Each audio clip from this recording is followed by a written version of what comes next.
बिस्मिल्लाहिर्रहमानिर्रहीम अस्सलाम वालेकुम। टैक्स लॉस का आज हमारा 10th लेक्चर है, जिसके अंदर हम डिडक्टिबल अलाउंसेस और आफ्टर टैक्स जो ट्रीटमेंट्स होती हैं उनके बारे में पढ़ेंगे। इससे पहले जो था हमने सैलरी का हेड कंप्लीट कर लिया है। और अगर हम रिकॉल करें लेक्चर 6 को, तो उसके अंदर हमने एक फॉर्मेट समझा था, जिसके अंदर हमने देखा था कि टैक्स का जो न्यूमेरिकल है या टैक्स की जो कैलकुलेशन है इनकम की, वो किस तरह से की जाएगी। तो ये उसी का फॉर्मेट है। इसमें से हमने जो इनकम फ्रॉम सैलरी है वो जो है वो कंप्लीट कर लिया है। उसके बाद हमारे पास इनकम फ्रॉम प्रॉपर्टी है, जो हम नेक्स्ट लेक्चर में कवर करेंगे। फिर इनकम फ्रॉम बिजनेस है, कैपिटल गेंस हैं, इनकम फ्रॉम अदर सोर्सेज है। इन सब को हम जब जमा करेंगे तो हमारे पास टोटल इनकम आ जाएगी, और इसमें से हम माइनस करते हैं डिडक्टेबल अलाउंसेस। उस टाइम पे लेक्चर 6 के अंदर मैंने आपको ये पॉइंट नहीं समझाया था, सिर्फ मैंने बताया था कि ये डिडक्टेबल अलाउंसेस जो हैं ये इसमें से डिडक्ट किए जाएंगे। तो आज हम इस लेक्चर में ये पढ़ेंगे कि अलाउंसेस कौन से होते हैं और ये किस तरह से डिडक्ट किए जाते हैं। और इसके अलावा जो आफ्टर टैक्स ट्रीटमेंट्स हैं हमारी रहती थी, वो आज इंशाल्लाह हम कंप्लीट करेंगे। तो चलिए स्टार्ट करते हैं हम ये अपने डिडक्टेबल अलाउंसेस कौन कौन से होते हैं। उसमें सबसे पहले हमारे पास आता है ज़कात, और इसको डिडक्ट किया जाता है अंडर ज़कात एंड उशर ऑर्डिनेंस। तो अगर हमें न्यूमेरिकल के अंदर या क्वेश्चन के अंदर हमें ज़कात दी होगी, तो ये टोटल इनकम के बाद डिडक्टेबल अलाउंसेस के तौर पर डिडक्ट की जाएगी, यानी लेस की जाएगी इनकम में से। उसके बाद डोनेशन आती है अंडर क्लॉज 61, यानी कि अगर किसी इदारे को जो अप्रूव्ड है हुकूमत से, उसको अगर डोनेशन दी गई है और उसका प्रॉपर प्रूफ है, तो इसको हम यहाँ डिडक्टेबल अलाउंसेस में से लेस करेंगे। यहाँ पे याद रखना कि क्लॉज 61 है, सेक्शन 61 नहीं है। सेक्शन 61 की जो डोनेशन होती है वो एवरेज रिलीफ में जाती है, जो कि हम आज इसी लेक्चर में कवर करेंगे लेटर ऑन। तो ये याद रखना है, अगर डोनेशन लिखा हुआ होगा, साथ लिखा होगा अंडर क्लॉज 61, तो ये डिडक्टेबल अलाउंसेस में से माइनस की जाएगी। और अगर इसके अलावा कोई डोनेशन की डिटेल दी गई होगी या नहीं दी गई होगी, तो वो एवरेज रिलीफ के अंदर जाके ट्रीट की जाएगी। तो ज़कात के बाद आगे डोनेशन के बाद आता है वर्कर्स वेलफेयर फ़ंड या पार्टिसिपेशन फ़ंड में अगर कोई अमाउंट डाली गई है, तो वो भी as a deductible allowance minus की जाएगी। फिर है प्रॉफिट ऑन डेट, यानी कि हाउस कंस्ट्रक्शन के ऊपर या एक्विजिशन के ऊपर अगर कोई इस इंटरेस्ट दिया जाता है, सूद दिया जाता है या प्रॉफिट ऑन डेट दिया जाता है, तो वो भी जो है वो माइनस किया जाएगा। और इसकी जो रेशो होगी वो ये होगी लेसर ऑफ एक्चुअल इंटरेस्ट, जो एक्चुअली इंटरेस्ट पे किया गया, या फिर 2 मिलियन रुपीज़, या फिर 50% ऑफ टैक्सेबल इनकम। तीनों में से जो भी अमाउंट कम होगी वो वाली डिडक्टेबल अलाउंस के अंदर से जो है वो माइनस की जाएगी। तो ये तीन जो हैं ये याद रखनी है आपने कि प्रॉफिट ऑन डेट के ऊपर ये तीन जो हैं वो अमाउंट्स होंगी, उनमें से जो लेसर वन होगी सबसे कम, वो जो है माइनस कर दी जाएगी। यानी कि अगर हमने इंटरेस्ट पे किया है 10,000, लेट्स सपोज 10,000 और 2 मिलियन और 50% ऑफ टैक्सेबल इनकम, अगर हमारी income 50% of taxable income 10 lakh आ रही है, 10 लाख भी हमारा ज़्यादा है, 20 लाख भी हमारा ज़्यादा है, तो 10,000 जो हमने पे किया सबसे कम अमाउंट है, तो ये डिडक्ट हो जाएगी इनकम में से। फिर हमारे पास आते हैं एजुकेशन एक्सपेंस, अगर किसी शख्स ने किए अपने बच्चों के ऊपर और उसकी इनकम है जो लेस दैन 15 लाख है, तो वो भी माइनस कर दिए जाएंगे। उनकी जो रेशो होगी वो होगी lesser of 5% of tuition fee, या फिर 25% ऑफ टैक्सेबल इनकम, या फिर 60,000 multiply by number of children. तो उस हिसाब से जो है इसमें से भी जो लेसर वन होगी वो अमाउंट माइनस कर दी जाएगी। यानी कि अगर हमें ट्यूशन फ़ी बताई गई 5%, तो हम 25% ऑफ टैक्सेबल इनकम भी चेक कर लेंगे। उन दोनों में से जो भी लेसर अमाउंट होगी उसको माइनस कर देंगे। इसी तरह से अगर नंबर ऑफ़ चिल्ड्रन बताए गए और अमाउंट बताई गई है, तो 60,000 से हम उसको मल्टीप्लाई करके वो अमाउंट निकाल लेंगे, 20% ऑफ टैक्सेबल इनकम के साथ उसको कंपेयर कर लेंगे। तो जो भी इन्फॉर्मेशन हमें गिवन होगी उसमें से जो लेसर अमाउंट होगी ना, वो वाली डिडक्टेबल अलाउंस के अंदर जो है वो चली जाएगी और ये इनकम में से माइनस हो जाएगी। तो जब हम ये सारे अलाउंसेज जो हैं उनको माइनस कर देंगे, तो हमारे पास क्या आ जाएगी, टैक्सेबल इनकम आ जाएगी, जिसके ऊपर हमने टैक्स लायबिलिटी निकालना सीखी थी। और ये सारा का सारा काम हमने लेक्चर 6 के अंदर कंप्लीट किया था। उसके बाद हम अज्यूम करते हैं कि टैक्स लायबिलिटी हमारी निकल आई है। इस लायबिलिटी को निकालने के बाद, और पिछले लेक्चर्स के अंदर भी हमने ये लायबिलिटी तक का काम सारा किया है, जो हमने सैलरी का हेड पढ़ा वहाँ तक हमने ये टैक्स लायबिलिटी तक सारे का सारा काम कंप्लीट कर लिया था। इसमें से सिर्फ डिडक्टेबल अलाउंसेस रहते थे जो आज हमने कंप्लीट किए हैं। ये 5 अलाउंसेस अगर गिवन होंगे तो हम इनको 1 बाय 1 उसमें से माइनस कर देंगे टोटल इनकम में से, तो हमारे पास टैक्सेबल इनकम आ जाएगी। उसके बाद टैक्स लायबिलिटी निकालना हमने सीख ली थी, तो अज्यूम कर लेते हैं कि हमारी टैक्स लायबिलिटी भी निकल आई है इस लेक्चर के अंदर। और अब हमने इससे अगला स्टेप जो है वो वहाँ पे जाना है, जो होगी कि आफ्टर टैक्स ये जो टैक्स लायबिलिटी निकल आती है, तो इस लायबिलिटी में से या पेबल टैक्स के ऊपर क्या क्या हमें छूट मिल सकती हैं या क्या क्या ट्रीटमेंट्स हो सकती हैं या कौन सा हमें बेनिफिट मिल सकता है या किस वजह से हमारा टैक्स ज़्यादा या कम हो सकता है। तो वो ट्रीटमेंट्स जिनको आफ्टर टैक्स ट्रीटमेंट कहा जाता है, यानी कि वो basically after tax liability treatments होती हैं। यानी कि हमने पहले न्यूमेरिकल सारा सॉल्व करना है, सारे हेड्स की इनकम को जमा कर देना है, उसमें से जो डिडक्टेबल अलाउंसेस होंगे उनको माइनस कर देना है। उसके बाद जो टैक्सेबल इनकम हमारे पास आएगी उस टैक्सेबल इनकम के ऊपर फिर हम टैक्स लाइबिलिटी कैलकुलेट करेंगे। वो टैक्स लाइबिलिटी जो निकलेगी उसके बाद फर्दर उसमें क्या एडिशन या डिलीशन होगा, वो जो ट्रीटमेंट्स हैं वो आफ्टर टैक्स ट्रीटमेंट्स कहलाएंगी। तो अब हम देखते हैं कि वो कौन कौन सी ट्रीटमेंट्स हो सकती हैं। इसमें जो सबसे पहली ट्रीटमेंट हमारे पास आती है वो है tax on actual taxable income और taxable income excluding share from AOP. ये पहली ट्रीटमेंट है जो इसमें आएगी, इसको भी हम समझेंगे। उसके बाद हमारे पास आती है tax reduction in case of senior citizen या डिसेबल पर्सन। फिर हमारे पास आती है tax reduction in case of teacher और रिसर्चर। फोर्थ वन है फॉरेन टैक्स क्रेडिट। फिफ्थ है एवरेज रिलीफ या रिबेट। और आखिरी है टैक्स डिडक्टेड एट सोर्स या फिर एडवांस टैक्स। तो ये ट्रीटमेंट्स हैं 6 तरह की जो कि टैक्स लाइबिलिटी के ऊपर कैलकुलेट की जाती हैं, या इसकी वजह से टैक्स लाइबिलिटी कम हो जाती है या ज़्यादा हो जाती है। तो वो हम अभी वन बाय वन इनको समझते हैं। तो सबसे पहले हमारे पास आ रही है tax on actual taxable income और taxable income excluding share from AOP. हमने देखा था कि पर्सन होती है, कंपनी होती है और एओपी होता है। तो अगर किसी पर्सन को एओपी का मेंबर है और वहाँ से एओपी की इनकम जनरेट की गई है तो इनकम जो है वो एज एओपी जो टैक्सेबल होगी। लेकिन अगर इंडिविजुअल पर्सन को जो उसमें से शेयर मिलेगा वो उसका शेयर एज सच टैक्सेबल नहीं होगा, यानी कि एओपी का जो प्रॉफिट है वो टैक्सेबल नहीं होगा और उसका अगर लॉस है तो वो भी उसकी भी कोई ट्रीटमेंट नहीं होती है। लेकिन टैक्स लाइबिलिटी को डिटरमिन करने के लिए, यानी कि इस शेयर की जो इनकम थी उसकी वजह से ज़्यादा टैक्स लाइबिलिटी बननी थी जो कि नहीं बनी, तो इसकी वजह से क्या होगा कि हम उस लाइबिलिटी को इंक्रीज़ करेंगे टू द एक्सटेंट कि उसने इनकम जो है वो रिसीव की है। तो उसका जो है वो हम देखते हैं कि share of profit from AOP is exempt and included only for rate purpose. इसको हम कहेंगे कि ये रेट पर्पस के लिए शामिल किया जाता है, यानी कि उसके एक्चुअल टैक्स लाइबिलिटी कैलकुलेट करने के लिए इसको शामिल किया जाता है। लेकिन एक्चुअली ये इनकम जो है वो किसी भी हेड के अंदर टैक्सेबल नहीं है। तो इसका एक फार्मूला है वो देखते हैं हम। टैक्स लाइबिलिटी को हम डिवाइड कर देंगे taxable income including share from AOP और मल्टीप्लाई कर देंगे taxable income excluding share from AOP. इसको भी हम न्यूमेरिकल की मदद से समझेंगे। और no treatment of share from loss from AOP, यानी कि एओपी का कोई भी लॉस है वो ट्रीट नहीं किया जाएगा। अब इसको हम समझते हैं कि ये फार्मूला किस तरह से हमने अप्लाई करना है। तो इलस्ट्रेशन लेते हैं हम। एक mister B is earning a salary of 50,000 per month. He is also earning income of 1 lakh from other sources. His share profit from AOP 20,000 compute is tax payable. यहाँ पे अदर सोर्सेज का हेड मैंने वैसे use किया है ताकि वो थोड़ा सा समझ बेहतर तरीके से आ जाए। तो यहाँ पे हम सोल्यूशन की तरफ चलते हैं। इनकम आ जाएगी हमारे पास basic salary 6 lakh, income from other sources आ जाएगी 1 लाख, टोटल हमारे पास इनकम आ जाएगी 7 लाख। ये इनकम है taxable income excluding share from AOP.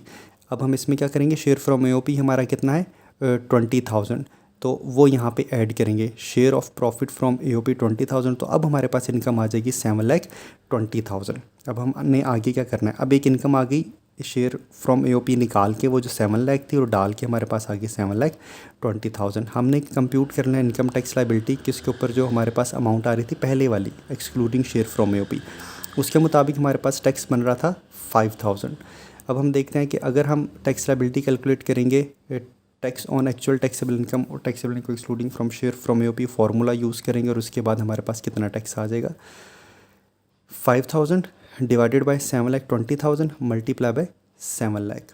यानी कि टैक्स लाइबिलिटी जो हमारे पास आई थी जो एक्चुअल इनकम के ऊपर थी, जो उसकी इनकम निकाल के थी, तो taxable income including share from AOP multiply by taxable income excluding share from AOP, तो उसकी अब टैक्स लाइबिलिटी बन रही है 4861। तो अब जो हम टैक्स पेबल करेंगे विद रिटर्न वो आ जाएगा हमारे पास 4861। तो यहाँ पे हमने देखा कि टैक्स लाइबिलिटी एक्चुअल लाइबिलिटी से थोड़ा सा जो है वो रिड्यूस हो गई है, लेकिन एक्चुअली जो है वो ये वाली जो इनकम थी वो टैक्सेबल नहीं थी, सिर्फ रेट पर्पस के लिए कि कितना रेट उसके ऊपर लगना चाहिए, उसकी करेक्शन के लिए या सेटलमेंट के लिए हमने जो है ये वाली एडजस्टमेंट जो है वो करनी होगी। उसके बाद हमारे पास आती है tax reduction in case of senior citizen या डिसेबल पर्सन। ये जो ट्रीटमेंट है 50% of tax exemption on tax payable if ये जो था कंडीशंस हैं, लेकिन ये जो था ओमिट कर दिया गया था 2018 का जो फाइनेंस एक्ट था। यानी ट्रीटमेंट हम समझ लेते हैं लेकिन ये वैसे ओमिटेड है। अगर कोई इससे पहले का न्यूमेरिकल अगर आ जाए कोई डेट उसने ऊपर 17 16 की डाली हो तो फिर आप ये ट्रीटमेंट करेंगे। अदरवाइज़ अगर 18 के बाद का कोई न्यूमेरिकल आता है, टैक्स ईयर कोई और होता है, तो उसके अंदर फिर इसकी ट्रीटमेंट नहीं की जाएगी। लेकिन हम ये समझ लेते हैं क्योंकि ये काफ़ी प्रोमिनेंट ट्रीटमेंट थी पिछले टाइम के अंदर, लेकिन फिर ये 2018 में एग्जाम्प्ट की गई है। 50% टैक्स एग्जाम्पशन थी किसके ऊपर, सीनियर सिटीज़न अगर होगा या डिसेबल पर्सन होगा। क्राइटेरिया था कि उसकी एज 60 या उससे अबव होनी चाहिए और इनकम 10 लाख या उससे कम होनी चाहिए। और अगर जो डिसेबल पर्सन था उसके पास सिंपल उसका CNIC होना चाहिए जिसके ऊपर उसका डिसेबिलिटी वाला जो फैक्टर है वो मेंशन किया गया हो। तो उसकी जितनी भी टैक्स लाइबिलिटी बनती थी, यानी कि अगर 10,000 उसकी टैक्स लाइबिलिटी बनी है तो 50% कम होकर वो सिर्फ 5,000 रह जाती थी। और ये 2 कंडीशन मीट विद करनी चाहिए। लेकिन अब ये क्योंकि ओमिट हो गई है तो इसलिए जो है इतनी ज़्यादा इंपॉर्टेंट नहीं रही। उसके बाद आती है tax reduction in case of full time teacher और रिसर्चर। ये अगर कोई बंदा कोई शख्स टीचर है किसी भी कॉलेज में, यूनिवर्सिटी के अंदर जो गवर्नमेंट की है, या फिर वो फुल टाइम रिसर्चर है किसी भी यूनिवर्सिटी के अंदर या किसी इदारे के अंदर, तो अगर वहाँ से वो कोई अपनी इनकम जनरेट कर रहा है जो कि ऑब्वियसली वो क्योंकि जॉब कर रहा है तो वहाँ से सैलरी अर्न कर रहा है, तो उसकी सैलरी के ऊपर एक एग्जाम्पशन मिलेगी उसको, वो होगी 25%। यानी कि जो उसका टैक्स बन रहा था टोटल टैक्स, उसमें से सैलरी के ऊपर जितना टैक्स बन रहा था वो टैक्स रिड्यूस हो जाएगा 25% तक। तो उसने जो पे करना होगा वो सिंपली 75% टैक्स पे करना होगा। तो ये ट्रीटमेंट एक आती है, इसको भी हम समझते हैं। उसके बाद आता है हमारे पास फॉरेन टैक्स क्रेडिट। ये बेसिकली क्या होता है कि अगर कोई शख्स जो है वो बाहर से कोई इनकम अर्न कर रहा है, यानी कि किसी और कंट्री से उसने जो है वो इनकम ड्राइव की है और वो रेजिडेंट है पाकिस्तान का, तो उसकी Pakistan plus foreign source income जो है वो टैक्सेबल है। तो अगर उसने उस फॉरेन सोर्स इनकम के ऊपर बाहर टैक्स पे कर दिया हुआ है, तो अगर पाकिस्तान में भी हम टैक्स लगा देंगे तो ये डबल टैक्सेशन हो जाएगी। तो उसको अवॉइड करने के लिए हम क्या करते हैं कि हम एक क्राइटेरिया बनाते हैं कि उसने जो बाहर टैक्स पे किया था वो अमाउंट कितनी थी, और अगर वो टैक्स पाकिस्तान में पे करेगा तो उसके ऊपर कितना टैक्स बनेगा। तो उसमें से जो लेसर होगी वो उसको टैक्स क्रेडिट मिल जाएगा, और जो बाकी अमाउंट होगी वो उसकी ऑब्वियसली वो टैक्स के अंदर आई हुई है तो वो टैक्सेबल हो जाएगी। तो ये ट्रीटमेंट्स हैं, इनको हम एक इलिस्ट्रेशन की मदद से समझते हैं। Mister B is earning salary of 14 lakh, ये एनुअल सैलरी है। ये earn income of 1 lakh from the other sources. Same he also derived income from 1 lakh from foreign source, बाहर से उसने 1 लाख कमाया। ही पे टैक्स ऑन फॉरेन कंट्री 10,000, उसके ऊपर 10,000 उसने टैक्स पे किया। अब हमने टैक्स लाइबिलिटी उसकी निकालनी है अगर वो 65 ईयर्स ओल्ड है और फुल टाइम रिसर्चर या टीचर भी है। अब ये कंफ्यूज करने के लिए यहाँ पे दे सकते हैं कि अगर उसका टैक्स ईयर 2018 के बाद में है तो आपने 65% या सीनियर सिटीज़न की कोई भी ट्रीटमेंट नहीं करनी, लिखा हुआ है लेकिन ट्रीटमेंट कोई नहीं है। और अगर टैक्स ईयर उसके पहले का है तो फिर आप इसकी ट्रीटमेंट भी साथ करेंगे। सोल्यूशन की तरफ चलते हैं। Income from salary, basic salary 14 lakh, other sources से 1 लाख, टोटल हमारे पास इनकम 15 लाख आ गई। उसमें हम ऐड कर देंगे फॉरेन सोर्स इनकम, तो हमारे पास 1 लाख, टैक्सेबल इनकम आ जाएगी 16 लाख। तो हम वही रूटीन के अंदर पहले टैक्स लाइबिलिटी निकाल लेंगे। उसके अंदर हमारे पास 12 लाख, 16 लाख में से 12 माइनस करेंगे 10%, 40, 30,000 प्लस 40,000 हमारे पास टोटल आ जाएगा 70,000। इसमें से हम रिड्यूस करेंगे टीचर का जो था वो सैलरी का, ठीक, 25% ऑन सैलरी इनकम। और सीनियर सिटीज़न क्योंकि लग नहीं रहा, अगर सीनियर सिटीज़न होता तो वो इससे पहले लगता, यानी 70,000 का पहले 35,000 रह जाता, 35,000 के ऊपर फिर 25% वाली मज़ीद टैक्स वहाँ से रिड्यूस हो जाता। अच्छा, इसका याद रखना कि जो टीचर वाला है ना, ये जो सैलरी इनकम थी ना उसके ऊपर लगता है। सैलरी इनकम हमारे पास जो थी वो 14 लाख थी, बाकी अदर सोर्स और फॉरेन सोर्स की इनकम थी। तो हम यहाँ पे जो 25% कैलकुलेट करेंगे वो जो हमारे पास सैलरी वाला टैक्स होगा उसके ऊपर कैलकुलेट की जाएगी। तो 12 लाख हुई 30,000, 14 में से 12 गया 200,000 हो जाएगा, उसमें से 20,000 हमारे पास टैक्स आ जाएगा। 30 प्लस 20 करेंगे तो 50 आ जाएगा। 50 का 25% लेंगे तो हमारे पास 12,500 से उसकी लाइबिलिटी रिड्यूस हो जाएगी। तो ये 70,000 में से ये वाला माइनस हो जाएगा। और जैसे मैंने बताया अगर सीनियर सिटीज़न होता तो 70 में से पहले वो 35,000 माइनस होता तो 35,000 रह जाता। उस 35,000 में से फिर हम 12,500 को माइनस कर दे तो हमारे पास नीचे टैक्स पेबल आ जाता। अभी हम इसको 70 में से माइनस करें तो हमारे पास ये आ जाएगा 57,000 500। अब हमने इसके ऊपर लगाना है foreign tax credit. Foreign tax credit के लिए हमने लेसर ऑफ अमाउंट निकालनी है किसकी, कि वो जो उसने बाहर पे किया था वो 10,000 थी और अगर पाकिस्तान में पे करेगा तो इसका निकालने का फॉर्मूला सिंपल सा है कि वो जो टैक्स की अमाउंट हमारे पास पेबल आ रहा है 57500, उसको डिवाइड कर देंगे हम अपनी जो वो टोटल इनकम से और फिर मल्टीप्लाई कर देंगे जो उसने फॉरेन टैक्स जो था बाहर जो टैक्स पे किया था उसकी अमाउंट से। तो हमारे पास ये आ गया 3594। तो यहाँ तक जो लेसर अमाउंट है वो उसकी माइनस हो जाएगी, तो 57500 माइनस 3594, तो हमारे पास यहाँ पे टैक्स पेबल आ जाएगा 53906। यहाँ पे ये पॉइंट भी समझ लें, जो आफ्टर टैक्स ट्रीटमेंट्स है ना ये उसी सीक्वेंस में होंगे जिस सीक्वेंस में लिखी हुई हैं। यानी कि सबसे पहले टॉप के ऊपर पहली ट्रीटमेंट थी एओपी वाली, उसके बाद सीनियर सिटीज़न वाली, उसके बाद टीचर वाली, उसके बाद ये फॉरेन टैक्स क्रेडिट वाली। तो ये सीक्वेंस इसका नहीं तोड़ना, ये स्टेप बाय स्टेप ट्रीटमेंट होती है। पहले ऊपर वाला टैक्स माइनस होगा, फिर नीचे वाला, फिर नीचे वाला, फिर नीचे वाला। अभी आगे जो मज़ीद पढ़ेंगे वो इसके बाद अप्लाई होंगे। तो ये हमेशा ट्रीटमेंट सीक्वेंस में ही होंगी। उसके बाद हम आगे चलते हैं तो हमारे पास एवरेज रिलीफ आ रहा है। ये भी एक बहुत ही फेमस कह लें या बहुत ही प्रोमिनेंट या एक सिग्निफिकेंट एडजस्टमेंट है जो कि टैक्स की लायबिलिटी में की जाती है। और नॉर्मली हमें जो न्यूमेरिकल्स आते हैं उसके अंदर हमें ये एवरेज रिलीफ की ट्रीटमेंट देखने को मिलती है। तो इसको समझते हैं, इम्पॉर्टेंट है। पहली जो एवरेज रिलीफ है वो एवरेज रिलीफ बेसिकली होता है कि कुछ ये हम पेमेंट्स करते हैं कुछ कुछ जगह के ऊपर, तो वो जैसे हमने डिडक्टेबल अलाउंसेस देखे हैं तो कुछ तो वो डिडक्शन में डायरेक्ट हमें रिबेट मिल जाते हैं कि आपने पे किया है तो वो पूरे का पूरा डिडक्ट कर दिया जाएगा। यानी कि डोनेशन अगर आपने क्लॉज 61 के तहत पे की है, अगर साथ लिखा हुआ है तो वो सारी की सारी डिडक्ट हो जाएगी, यानी कि वो टोटल इनकम को ही माइनस कर देगी। लेकिन ये जो एवरेज रिलीफ या रिबेट है ये उस इनकम के ऊपर पहले टैक्स कैलकुलेट किया जाएगा, वो टैक्स फिर टैक्स लायबिलिटी में से माइनस होगा। तो ये थोड़ा सा डिफरेंस है। अच्छा, एवरेज रिलीफ के लिए हमें पहले जो चीज़ हमें हमारे सामने आ रही है वो चैरिटेबल डोनेशंस अगर हमने दी हैं सेक्शन 61 के तहत, तो इसके ऊपर एवरेज रिलीफ लगेगा। अब किस अमाउंट से एवरेज रिलीफ लगेगा, अगर तो कंपनी है तो लेसर ऑफ अमाउंट हम देखेंगे कि जो उस अमाउंट उसने पे की है और यहाँ पे 20% ऑफ टैक्सेबल इनकम, दोनों में से जो लेसर होगी वो अमाउंट एवरेज रिलीफ की जो हेड होगा उसके अंदर चली जाएगी। इसको कैसे कैलकुलेट करेंगे ये भी हम समझते हैं। यहाँ पे आपने सिर्फ ये समझना कि कौन सी अमाउंट इस एवरेज रिलीफ के अंदर जाएगी। तो लेसर ऑफ एक्चुअल अमाउंट हो 20%, और अगर पर्सन है तो ये 20% जो है वो 30% पे कन्वर्ट हो जाएगी। यानी कि उसने डोनेशन अगर 1 लाख पे की है और हमारी अमाउंट जो है वो एक्चुअल 1 लाख है और 30% टैक्सेबल इनकम निकालते हैं तो वो 1 लाख से ज़्यादा आ रही है, तो हमारी 1 लाख वाली जो अमाउंट है वो एवरेज रिलीफ वाले हेड के अंदर चली जाएगी। फिर इन्वेस्टमेंट इन शेयर्स अगर किया, इसको सेक्शन 62 डील करता है ये एवरेज रिलीफ का। तो इसके ऊपर भी एक क्राइटेरिया कि lesser of 20% of taxable income, या फिर 2 मिलियन, या फिर एक्चुअल कॉस्ट ऑफ शेयर। तीनों में से जो भी लेसर वन होगी वो अमाउंट जो है वो एवरेज रिलीफ के अंदर चली जाएगी।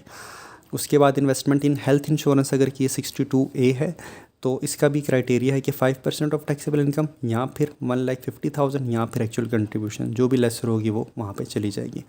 Contribution to proof pension fund अगर की है तो इसकी 20% ऑफ टैक्सेबल इनकम, या फिर जो कंट्रीब्यूशन की गई है दोनों में से जो भी लेसर होगी वो एवरेज रिलीफ या रिबेट में चली जाएगी। उसके बाद आखिरी है एम्प्लॉइंग फ्रेश ग्रेजुएट्स। ये कंपनी के लिए ट्रीटमेंट है कि अगर कंपनी के पास एम्प्लॉइज़ हैं और वो फ्रेश ग्रेजुएट को अपने पास हायर कर रही है तो उस कंपनी की जो इनकम बनेगी उसके ऊपर उसको कुछ रिबेट मिलेगी। नॉर्मली बाकी जो है वो सैलरी पर्सन के लिए इस्तेमाल की जाती हैं। 5% ऑफ टैक्सेबल इनकम या फिर actual payment to fresh graduate. तो इसके ऊपर एक और कंडीशन लगती है साथ कि अगर उसके एम्प्लॉइज़ जो है ये मैक्सिमम 15% ऑफ एम्प्लॉइज़ होंगे जो फ्रेश ग्रेजुएट वो रख सकता है। अगर उससे ज़्यादा उसने एम्प्लॉइज़ रखे हुए हैं, यानी कि अगर 100 एम्प्लॉइज़ हैं तो उसमें से 15 एम्प्लॉइज़ जो है वो फ्रेश ग्रेजुएट रख सकता है जिसके ऊपर इसको रिबेट मिलेगी। अगर उसकी एम्प्लॉइज़ 16, 17, 18 है तो 15 तक मिलेगी, बाकी उसके ऊपर नहीं मिलेगी उसको। तो ये जो है वो ट्रीटमेंट है नॉर्मली कंपनी के लिए है, तो ये एक्सपेक्टेड है कि ये जो सैलरीड वाला नॉर्मल पर्सन होता है उसके अंदर ये ट्रीटमेंट जो है वो नहीं आती। अब एवरेज रिलीफ का एक फार्मूला है, यानी कि हम पहले इन पांचों हेड में से देखेंगे कौन कौन सा हमें गिवन है, उनकी जो जो अमाउंट्स हैं इनके क्राइटेरिया के मुताबिक उन अमाउंट्स को हम एक कॉलम में लिखते चले जाएंगे। उसके बाद उन अमाउंट्स को टोटल कर लेंगे और फिर एक फार्मूला है, उस टोटल के अंदर उस अमाउंट को डाला जाएगा। एवरेज रिलीफ का फार्मूला है टैक्स पेबल जो निकला होगा लास्ट वाला, डिवाइडेड बाय टैक्सेबल इनकम, जो टैक्सेबल इनकम जिसके ऊपर टैक्स कैलकुलेट किया गया पहले वाला, उसको मल्टीप्लाई कर देंगे amount admissible for average relief. यानी कि ये सारे जो 5 ट्रीटमेंट्स हैं इनमें से जो जो अमाउंट आती जा रही होगी वो सारी अमाउंट को सम करेंगे जैसे 5000 डोनेशन का आ गया, शेयर्स के अंदर जो इन्वेस्टमेंट की 10,000 उसका आ गया, 15,000 हमारे पास हो गया, अगले तीनों हेड्स में से हमारे पास 20,000 आ गया, तो वो भी इसमें एडअप कर देंगे तो वो आ जाएगी amount admissible for average relief. Tax payable निकला होगा इससे पहले वाला और डिवाइड कर देंगे हम इसको टैक्सेबल इनकम के साथ, तो हमारे पास एवरेज रिलीफ आ जाएगा, जो कि फिर जो टैक्स लाइबिलिटी है, जो टैक्स पेबल है, इसी में से फिर जो है उसको माइनस कर दिया जाएगा। इसको हम समझते हैं न्यूमेरिकल की मदद से।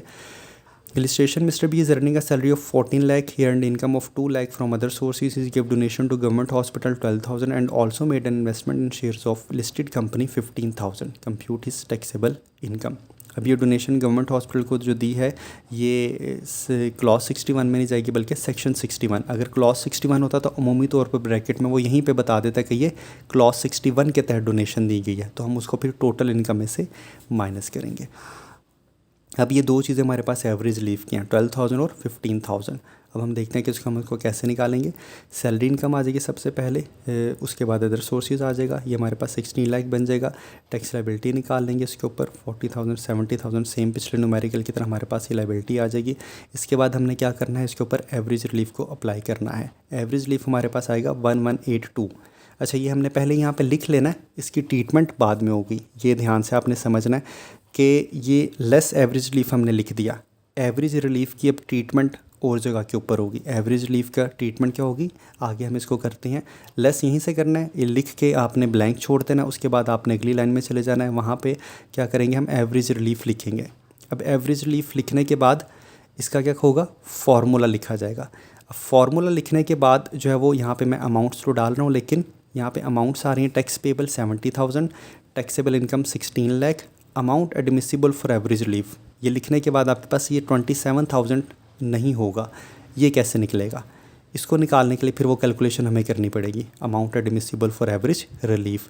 अब इसमें हमारे पास कौन कौन सी चीज़ें आ रही हैं, डोनेशन आ रही है और शेयर्स आ रहे हैं। तो डोनेशन की पहले ट्रीटमेंट करेंगे, 12,000 हमने हॉस्पिटल में पे किया था, ये वाली अमाउंट।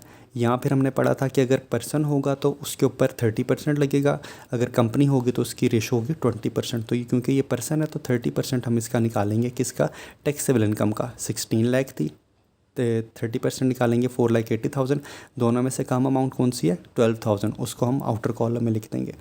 उसके बाद शेयर्स की बात करते हैं। शेयर्स हमने जो इन्वेस्टमेंट की थी 15,000 की थी, इसके लिए क्राइटेरिया था कि 15,000 जो एक्चुअल पे किया वो, या फिर 2 मिलियन, या फिर 20% ऑफ टैक्सेबल इनकम।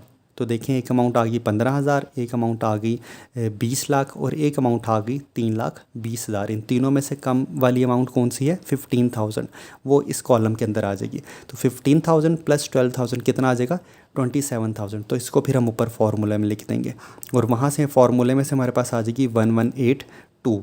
और 1182 हमने देखा कि अभी हमने टैक्स लाइबिलिटी में से माइनस की, तो हमारे पास टैक्स पेबल विद रिटर्न निकल आया था। तो ये सीक्वेंस ऐसे ही रहना है कि पहले आप एवरेज रिलीफ की अमाउंट लिखेंगे, फिर एवरेज रिलीफ यहाँ पे लिख के फार्मूला लिखेंगे, फार्मूले के नीचे जो अमाउंट हमारे पास है अवेलेबल वो लिख देंगे। उसके बाद नीचे कैलकुलेशन में चले जाएंगे, अमाउंट एडमिसिबल निकालेंगे। सारी कैलकुलेशंस करने के बाद जो अमाउंट आएगी उसको इस फार्मूले में पुट करेंगे। पुट करने के बाद यहाँ से आंसर आएगा, वो आंसर जो टैक्स लाइबिलिटी हमने पहले निकाली थी उसमें से माइनस हो जाएगा, तो वहाँ से टैक्स पेबल विद रिटर्न आ जाएगा। तो यहाँ पे हमारी एवरेज रिलीफ की जो ट्रीटमेंट है वो भी ख़त्म हो जाएगी। उसके बाद हमारे पास जो लिस्ट थी उसमें से 7वां पॉइंट हमारे पास था, tax deducted at source and advance tax. ये होता है कि कुछ पेमेंट्स की जाती हैं तो उनका टैक्स जो है वो उसी पॉइंट के ऊपर कट जाता है, या फिर कोई ऐसी पेमेंट्स होती हैं जहाँ पे एडवांस टैक्स पहले काट लिया जाता है और टैक्स लाइबिलिटी हमारी बाद में बनती है। तो वो चीज़ें हम देखते हैं कि उनमें कौन कौन सी चीज़ें शामिल हैं, और उसका फिर ये होता है क्योंकि ये पहले से टैक्स कट चुका होता है तो वो जो टैक्स लाइबिलिटी हमारी निकली होती है उसमें से फिर ये वाला टैक्स माइनस हो जाता है, तो हमें इसकी रिलीफ मिल जाता है। वो चीज़ें काफ़ी सारी होती हैं, उसमें से चंद एक जो है हम देख लेते हैं। These taxes are adjustable against tax liability, hence these are deducted from the tax payable at the end. For example these tax are deducted by, यानी कि बिल्कुल आखिर में जो है वो की जाती है।